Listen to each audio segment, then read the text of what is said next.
وقضى ربك ألا تعبدوا إلا إياه وبالوالدين إحسانا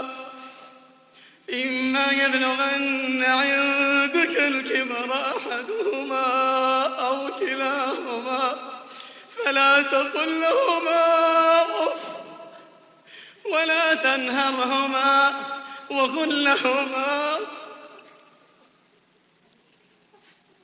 وقل لهما قولا كريما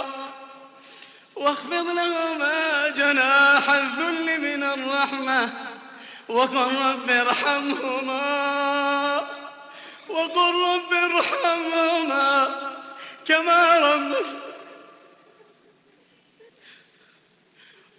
رب ارحمهما كما ربياني صغيرا